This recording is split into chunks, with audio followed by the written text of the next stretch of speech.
اور جب سختی کریں گے تو لوگ پھر ہم سے ناراض ہوتے ہیں کہ آپ سختی کرتے ہیں. آپ بتائیے اگر ہم سختی نہیں کریں گے تو ہم اس وبا پہ کس طرح کنٹرول کریں گے؟ اور لوگوں کو یہ بات سمجھنی چاہیے کہ کتنا مشکل مرحلہ ہوتا ہے ہمارے لیے. تو میرا خیال ہے اب یہ چیز جو ہے اس پہ سختی ضرور کرنی پڑے گی.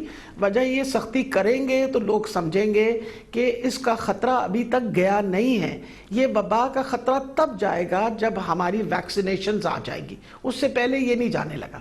ڈاکٹر صاحبہ، ایک اور چیلنج سامنے آ رہا ہے کہ اپوزیشن نے کہا ہے کہ وہ جلوس جلسے نکالیں گے اور بہت بڑے بڑے کانگریگیشن کرنا چاہتے ہیں. گجرانوالے سے نیکسٹ ویک اس کا وہ آغاز کرنا چاہتے ہیں. یہ کتنا بڑا چیلنج ہے آپ کے لیے؟ اس کے لیے آپ ابھی فی الحال کچھ سوچا آپ نے؟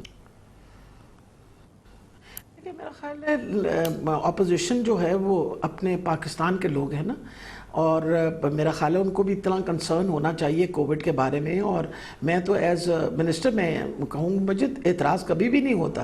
دیکھیں جہاں تک پروٹیسٹ کا تعلق ہے یا احتجاج کا تعلق ہے، ان کا جمہوری حق ہے، ضرور کریں. لیکن میں تو یہی ریکویسٹ کروں گی کہ آپ مہربانی کر کے SOPs فالو کریں. ماسک پہننا کتنا مشکل کام ہے. تو نیچرلی ہم تو بہت زیادہ اپریہنسو ہیں کہ اس طرح دوبارہ سچویشن نہ سامنے آئے کہ پھر ہمارے لیے ایک مسئلہ مسائل بن جائے اور ٹوٹل لاک ڈاؤن کی طرف خدا نخواستہ جانا پڑے. پھر آپ کو پتہ ہے کہ پھر کون ذمہ دار ہوگا اس کا.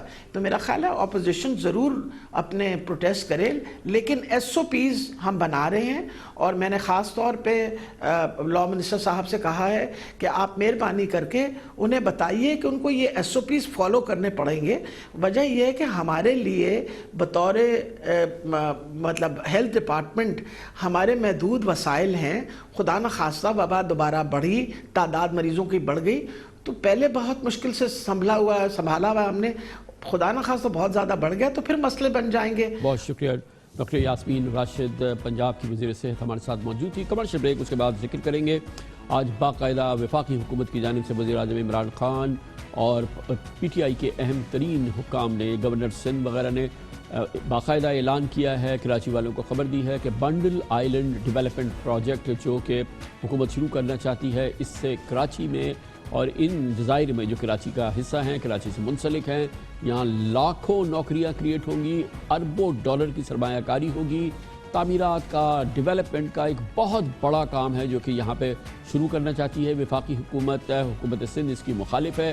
یقیناً یہ ایک تنازع ہے جو جنم لے رہا ہے، مگر اس کی بات کرتے ہیں چھوٹے سے وقفے کے بعد. پاکستان میں تعمیرات ہو، نوکریاں پیدا ہو، معیشت کا پہیہ بھرپور انداز میں چلے. وزیر اعظم عمران خان اس سلسلے میں ان کے دو بہت ہی پسندیدہ، بہت ہی ان کے ایمبیشس پروجیکٹ ہیں. ایک لاہور میں ہے، راوی ریور فرنٹ اربن ڈیولپمنٹ، اور دوسرا بنڈل آئلینڈ منصوبہ جو کہ کراچی کے جزائر پر مشتمل ہے. آج اس حوالے سے اجلاس ہوا جس میں سندھ کے بنڈل آئلینڈ کی ڈیولپمنٹ اور اس پر نئے جدید اور ویل پلانڈ شہر آباد کرنے کے متعلق مشاورت ہوئی. یقیناً اگر وزیر اعظم عمران خان کا یہ خواب تعبیر پاتا ہے تو نہ صرف یہ کہ سندھ بلکہ پاکستان کے لیے شاندار معاشی کامیابی ہوگی، اس سے سندھ میں خوشحالی کا ایک نئے باب کا آغاز ہو سکتا ہے، اور کراچی کے لیے تو یقیناً یہ ایک گیم چینجر ثابت ہو سکتا ہے. آج کے اجلاس میں گورنر سندھ عمران اسماعیل، پنجاب اور سندھ کے chief secretaries, chairman Naya Pakistan development authority lieutenant general retired Anwar Haider موجود تھے.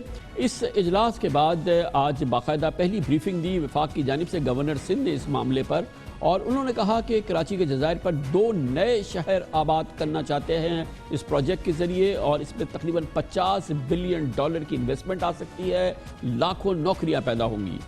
ایک نیا شہر آباد ہونے جا رہا ہے، یہ وزیر اعظم کا ویژن ہے. خواہش وزیر اعظم کی ہے کہ بنڈل آئلینڈ راوی سے زیادہ تیزی کے ساتھ ابھرے اور اس کے اوپر کام شروع. پاکستان کا پہلا ایسا شہر ہوگا جس کا ایک جامع ماسٹر پلان کے ساتھ اس کو وہاں پہ بنایا جائے گا. تقریباً $50 بلین اس کے اندر US ڈالر اس کے اندر آئیں گے. اوورسیز پاکستانی بھی اس کو دیکھ رہے ہیں اور انٹرنیشنل فرمز، کمپنیز بھی اس کو دیکھ رہی ہیں. قدرتی جنگل ہے مینگرووز کی صورت میں، اس کی نیچرل ہیبیٹاٹ کو برقرار رکھا جائے گا. ہمارے کچھ فشرمینز کو وہاں پہ تحفظات تھے جن کو دور کر دیا جائے گا. وہاں پہ ہم سب سے بڑی فش مارکیٹ بنانے جا رہے ہیں جس کے اندر ہاربر فش مارکیٹ، جس کے اندر جدید سائنسی ٹیکنالوجی استعمال کی جائے گی، جس کے اندر جدید